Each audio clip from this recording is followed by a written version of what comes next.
வணக்கம், எல்லோரும் எப்படி இருக்கீங்க? இன்றைக்கி நம்ம வீட்டில் புதன்கிழமை சூப்பரான ஒரு சின்ன குட்டி நான்வெஜ் விருந்து தான் பாருங்கள். உடச்சி ஊற்றிய நம்ம வீட்டில் இன்றைக்கி முட்டை கிரேவி குழம்பு மாதிரி வச்சிட்டேன். சூப்பராக இருக்கும் பாருங்கள்.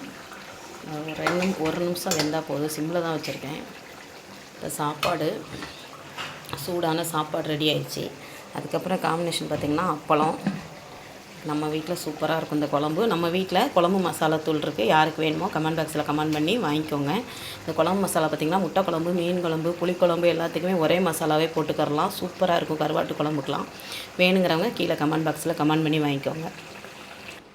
இப்போ இந்த குழம்பு பார்த்திங்கன்னா நான் வந்து ஒரு 3 ஸ்பூன் எண்ணெய் ஊற்றிட்டு கிட்டத்தட்ட பார்த்திங்கன்னா 1 ஸ்பூன் சோம்பு, கொஞ்சம் கடுகு உளுந்தம்பருப்பு போட்டு நல்லா கொதிக்க வச்சுட்டு 2 பெரிய வெங்காயம் நல்லா வதக்கிடணும். 3 தக்காளி வந்து நல்லா பேஸ்ட்டாக அரைச்சி ஊற்றிட்டு அதுக்கப்புறம் பார்த்திங்கன்னா நல்லா கொஞ்சம் உப்பு போட்டு நல்லா எண்ணெய் பிரிஞ்சு வரணும். எண்ணெய் பிரிஞ்சு வந்து முடித்தோடனே தக்காளி பேஸ்ட்டுக்கு அதுக்கப்புறம் கொஞ்சம் 1/4 ஸ்பூன் மஞ்சத்தூள், 3 ஸ்பூன் நம்ம வீட்டு குழம்புத்தூள் போட்டு நல்லா எண்ணெய் பிரிஞ்சு வந்தோடனே அதுக்கப்புறம் ஒரு செம்பு தண்ணி ஊற்றி அதுக்கப்புறம் கொதிக்க வச்சுட்டு லாஸ்ட்டில் எண்ணெய் பிரிஞ்சு நல்லா மசாலா வடை போனோடனே 4 முட்டை உடச்சி ஊற்றிருக்கேன். இப்போ பாருங்கள் சூப்பராக இருக்கும். இந்த முட்டை உடச்சி ஊற்றிய குழம்பு ரெடி ஆயிடுச்சு. அது காம்பினேஷன் நான் வந்து இன்றைக்கி அப்பளம் வச்சுருக்கேன். அவ்வளோதாங்க நம்ம வீட்டு லஞ்ச் மெனு. இன்றைக்கி முட்டை குழம்பு ரெடி ஆயிடுச்சு. உடச்சி ஊற்றிய முட்டை குழம்பு ரெடி ஆயிடுச்சு.